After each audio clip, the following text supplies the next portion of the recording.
찬송합시다. 아멘. 하나님의 말씀 보도록 하겠습니다. 하나님 우리에게 주신 말씀은 구약성경 민수기입니다. 민수기 18장 1절부터 7절까지의 말씀입니다.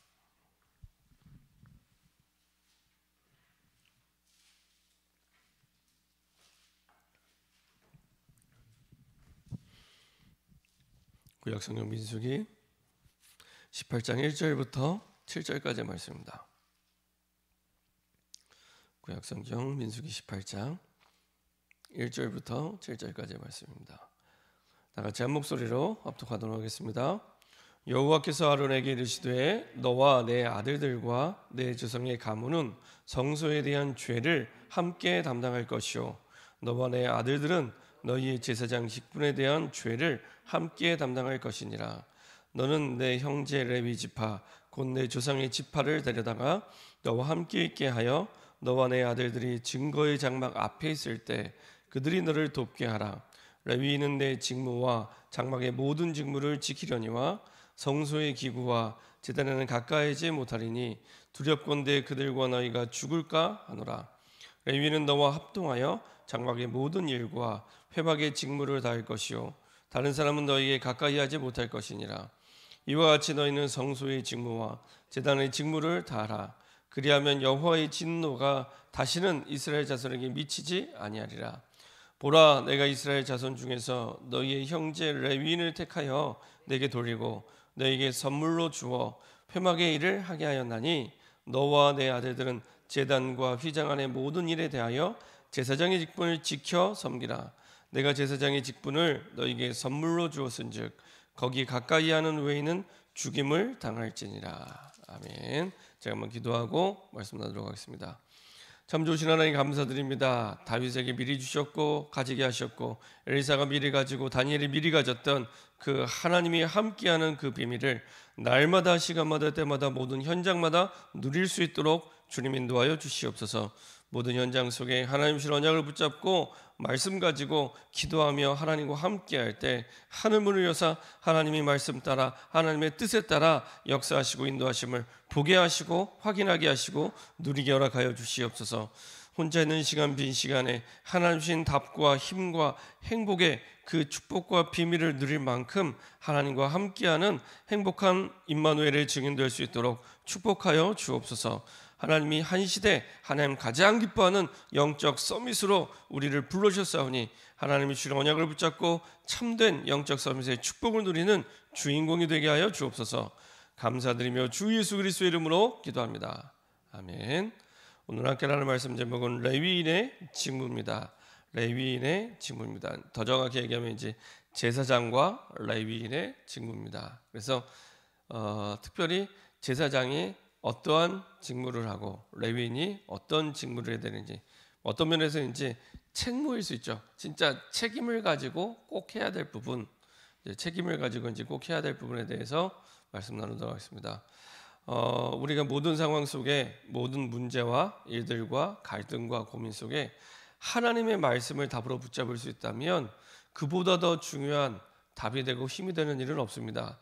항상 하나님의 가장 정확한 답은 말씀 속에 주십니다. 그래서 말씀의 흐름 속에 있는 내가 굉장히 중요합니다. 말씀의 흐름 속에 내가 있을 때 내가 애써 답을 붙잡으려고 안 해도 말씀의 흐름 속에 그 답을 누리게 되고요. 그래서 하나님의 말씀을 체험하게 되고 들어서 내가 말씀을 아는 게 아니라 말씀을 확인하고 체험하고 누리게 됩니다. 중요한 건 그때 내가 치유가 되기 시작하고요. 내가 바뀌기 시작합니다.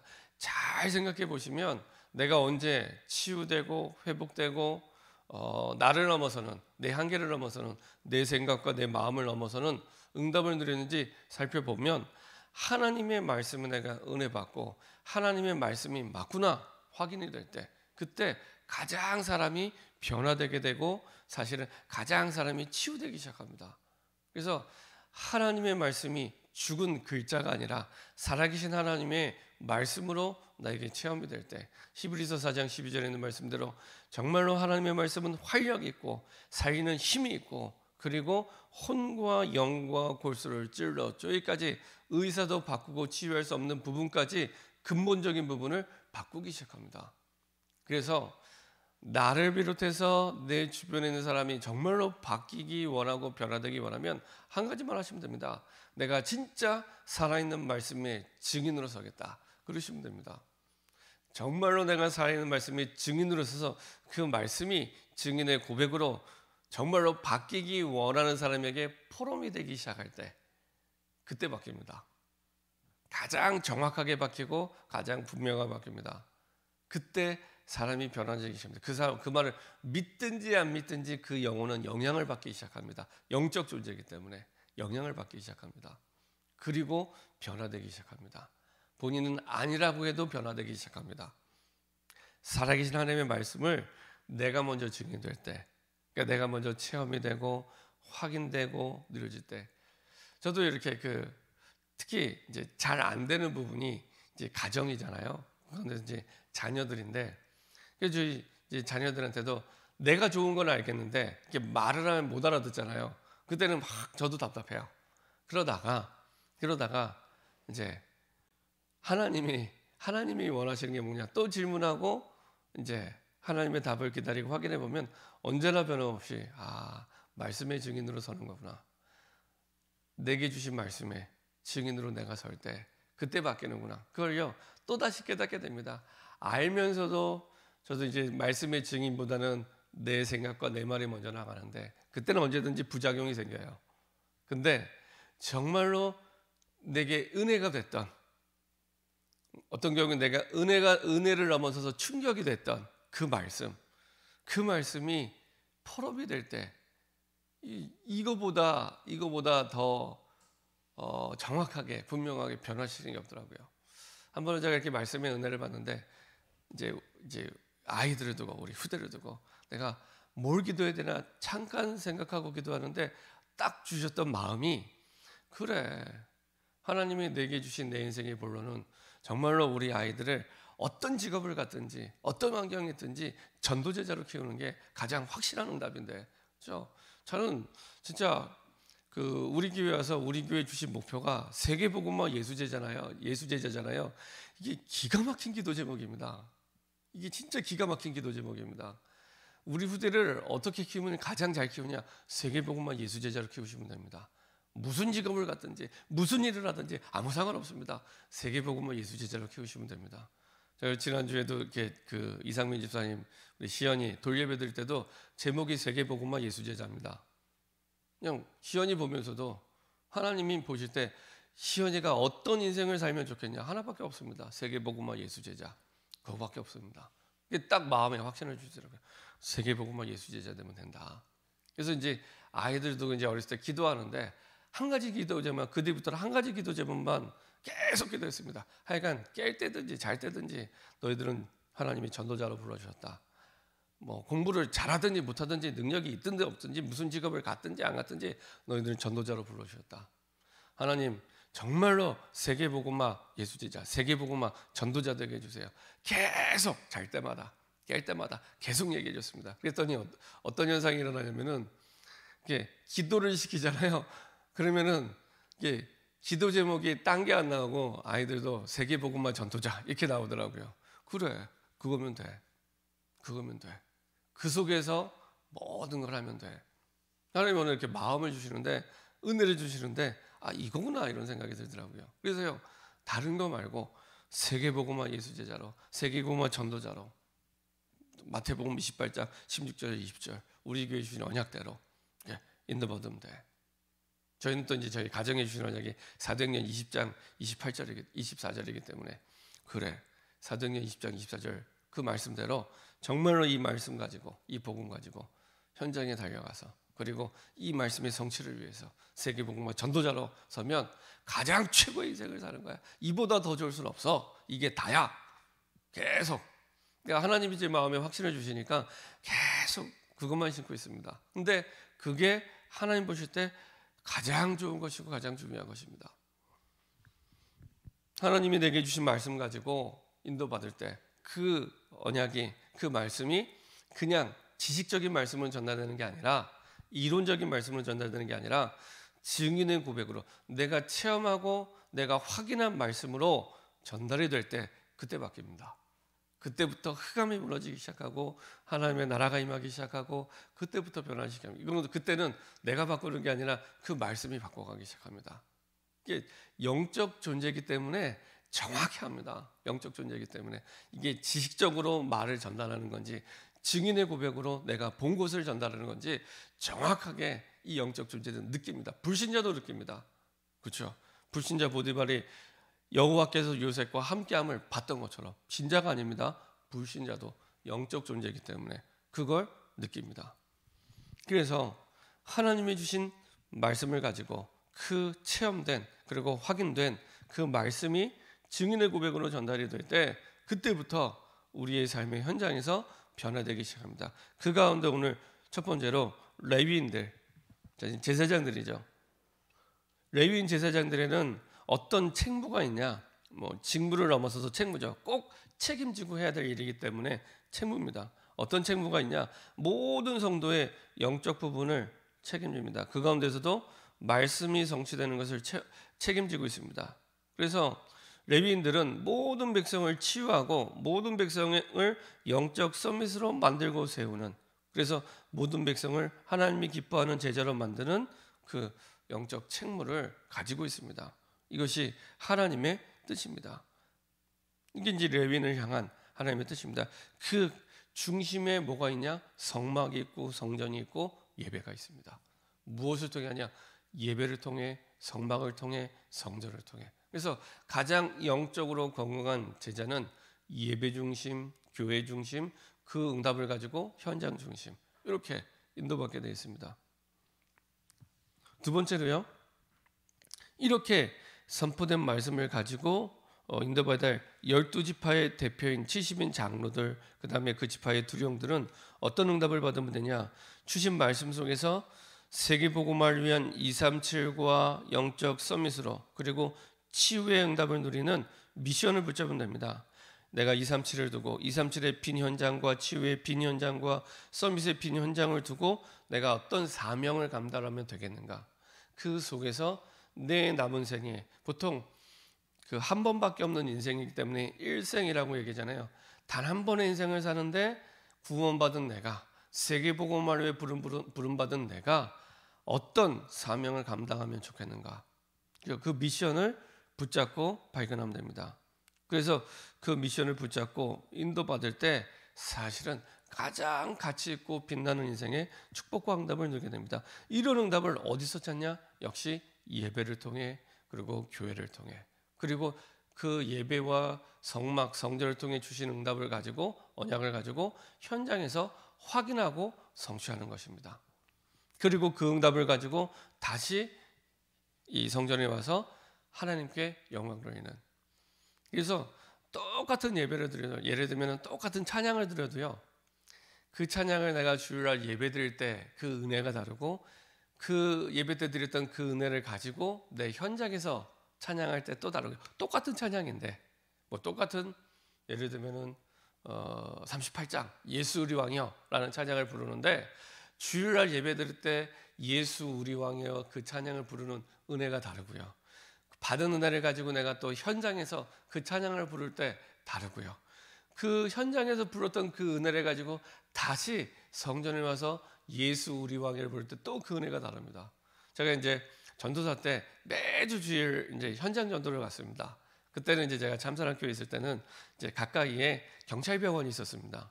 그래서 경찰병원에 주일날 이제 예배를 마치면 저녁 시간에 항상 매일 갔어요. 딱 저녁 식사 마치고 한 7시쯤.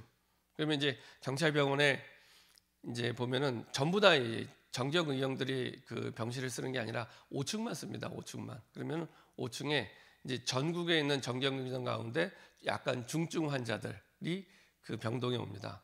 이제 저희가 이제 전도팀이 도착하면 이제 그 먼저 찬양을 불러요. 그래갖고 그 5층 로비에 모여서 삥 들어서 이제 찬양을 부르는데 주로 예수 우리 왕을 불렀습니다. 무반주로. 근데요, 이게 주일날 불렀던 그 찬양의 은혜와 전도 현장에서 진짜 하나님 이 현장에 흑암이 무너지고 하나님의 나라가 임하게 되라는 진짜 다윗의 심정으로 불렀던 그 찬양의 은혜는 다릅니다. 다릅니다. 하나님 진짜 우리가 찬양할 때 이 이 경찰병원 5층의 역사는 흑암이 무너지고 오늘도 예비된 자에게 예수 생명의 복음이 증거되게 하옵소서라는 중심을 가지고 찬양할 때 또 다릅니다. 그리고 이제 병실에 들어가면 일주일에 한 군데밖에 못 들어가요. 그러면 이제 병실에 들어가서 이제 또 찬양을 부릅니다. 아주 먼 옛날. 아주 먼 옛날 또 막 박수 치면서 부르고, 이 병실이 작게는 한 6명 있는 병실에서 많게는 한 10명 있는 넘는 병실도 있습니다. 이제 일주일에 병실 하나밖에 못 들어가요. 팀이 뭐 이렇게 많지 않았기 때문에. 그러면 이제 들어가서 이제 이 아주 먼 옛날 찬양하고 이제 그러면 이제 구원에게 복음을 얘기를 합니다. 이제 사역자들이, 교육자들이 돌아가면서 전했습니다. 이제 교육자들이 여러 명 있으니까 한 주는 네가 하고 한 주는 그 다음 하고, 이제 저도 보통 한 달에 한 번은 계속 이제 복음을 전하게 됐고요. 복음 전하고 영접 초청하고 이제 예수님 영접하면, 예수님 영접한 사람에게는 가서 이제 구원받은 자의 축복과 확신을 전해주고, 그 다음에 영접을 안 한 친구들은 다시 한 번 가서 한 번 더 이제 복음에 대해서 설명을 해줍니다. 그리고 이제 뭐 시간표가 되면 또 영접시키고 그리고 나옵니다. 근데 신기하고 놀라운 건 진짜 하나님이 정확하게 그 시간표에 예비된 자를 딱 만나게 하세요. 딱 맞아요. 어떤 친구는 전주 수요일날 들어왔다가 주일을 한 번 거쳐 가는데 그 다음 주 수요일날 퇴원하는데 딱 그 주간에 그 병실에 들어가게 하세요. 그 주간에 그 병실에 들어가게 하셔서 딱 그리스도 얘기하는데 너무 갈급하게 딱 복음을 받고 예수님 영접하고, 그리고 또 이제 자기 부대로 돌아가게 됩니다. 그게요, 그 딱 한 주간 사이에. 그걸 보면서 이야, 사도행전 8장이 생각이 나더라고요. 딱 성령께서 호련히 빌립 집사에게 이 이디오피아 내시를 딱 붙이고, 복음 받고는 또 이디오피아 내시는 자기 갈 길 가고 빌립 집사는 또 자기 갈 길 가고, 이런 것처럼 매주 정확하게 예비된 자를 딱 붙입니다. 그때 전도 현장에서 불렀던 그 찬양을 가지고 다시 예배 때 와서 이렇게 부르잖아요. 은혜가 또 달라요. 그렇지. 현장에서 정말로 흑암이 무너지고 생명 얻게 했던 그 찬양, 그 찬양을 주일 예배 때. 그래서 제 개인적으로는요, 하나님이 가장 기뻐하는 찬양팀이 어떤 찬양팀이냐, 진짜 이 현장에서, 전도 현장에서 생명사인 그 응답을 가지고 와서 그 기쁨을 가지고 찬양할 때 최고의 찬양입니다. 뭐 전문인들이 찬양 능력이 있어서 그 응답을 그 찬양하면 더 좋겠지만, 그 이전에 현장에서 예수 생명을 살렸던 그 증인의 고백으로 불신자를 살렸던 그 응답과 축복을 가지고 너무 감사해서 생명사인 그 감사와 감격으로 하나님께 영광 돌릴 때 가장 기뻐 받으신 찬양이 됩니다. 여튼 그런 예배와 성정과 교회 축복 속에 하나님께서는 모든 중직자들이, 70인 장로들이, 그리고 각 지파의 두령들이 이렇게 응답받도록, 그래서 광야길을 가는 40년 동안, 이 민수기가 이 광야길의 여정인데요, 40년 동안 그 훈련을 시킵니다. 그래서 장막의 문을 열면 항상 그 성막을 바라보게 이렇게 딱 위치를 정하고요. 그리고 이 성막 중심으로 이스라엘 전 백성이 200만이 움직이고요. 그리고 항상 앞에는 언약궤를 가지고 언약궤가 가는 만큼 가고 서는 만큼 서고 이렇게 인도받게 하셨죠. 그리고 백성들에게는 하나님이 주시는 이 응답 속에서 안식일 날 주시는 언약을 가지고 이제 현장에서 응답받을 수 있도록, 그 미션의 증인으로 서서 함께 인도받도록 하나님께서는 모든 것을 사실은 주관하시고 인도하셨죠. 그래서 주신 말씀을 현장에서 체험하고 누리는 이런 백성의 응답을 누릴 수 있도록 하나님께서 인도하셨습니다. 레위인이든 중직자든 하나님의 백성이든 공통적으로 예배 중심으로, 성막 중심으로 주셨던 그 언약과 말씀을 현장에서 하나님의 말씀의 성취와 응답으로 확인해서 세상에 답을 주고 살려서 그 응답을 가지고 다시 예배드리는 이런 응답의 증인으로 부르신 겁니다. 결론입니다. 하나님의 말씀이 내 삶에 성취되는 것을 체험할 때 이것이 응답 중에 응답이 되고 하나님의 역사 중에 역사가 됩니다. 그 어떤 응답도 이보다 더 좋을 수는 없습니다. 그래서 이 강단을 통해서 주신 말씀이, 그리고 성전을 통해 선포된 그 하나님의 말씀이 우리 현장에서 들어서 이론으로, 관념으로 끝나는 것이 아니라 내 모든 상황과 환경 속에 답으로 확인이 되고 하나님의 말씀 성취로 체험이 될 때, 이때부터 가장 올바른 응답의 증인으로 하나님이 서게 하시고요. 그 책무를 누구에게 주셨냐? 레위인과 제사장들에게 주셨습니다. 근데 베드로전서 2장 8절 9절에 보면은 우리를 이 시대에 사실은 말세 사는 우리에게 왕 같은 제사장으로 불러주셨거든요. 이것은 예를 들면은 교육자만 하는 게 아니라 저와 여러분 모두가 함께 응답을 받아야 될 가장 중요한 기준이 됩니다. 이렇게 하나님의 말씀의 흐름 속에서 하나님의 말씀을 우리의 모든 상황 속에 체험하고 그 증인으로 우리의 삶의 현장을 바꾸는 주인공 되는 저와 여러분 되기를 소원합니다. 합심해서 한번 기도하겠습니다. 합심해서 한번 기도하겠는데요. 레위인의 직무, 어떤 면에서는 제사장과 레위인의 책무입니다. 꼭 책임지고 해야 될 하나님 주신 사명이 있습니다. 어떤 사명이냐? 하나님 주신 말씀이 우리 삶에 성취된 그 증인으로, 그 응답으로 세상을 살리도록, 우리의 있는 현장과 우리를 만나는 모든 사람을 살리도록 하나님 우리에게 책무를 주셨습니다. 237의 현장과 치유의 현장과 서밋의 현장에 정말 하나님이 사명을 주셔서 이제 살리도록, 그 방법이 말씀 주시고 말씀을 성취하시는 이 하나님의 말씀 성취의 방법입니다. 이 응답의 증인으로 하나님 내가 서게 허락하여 주시옵소서. 합심해서 한번 기도하도록 하겠습니다. 전능하신 하나님 감사드립니다. 하나님의 은혜 속에서 우리를 부르시고 인도하심을 감사드립니다. 레위인과 제사장들이 꼭 해야 될 직무, 꼭 해야 될 책무를 하나님 깨닫게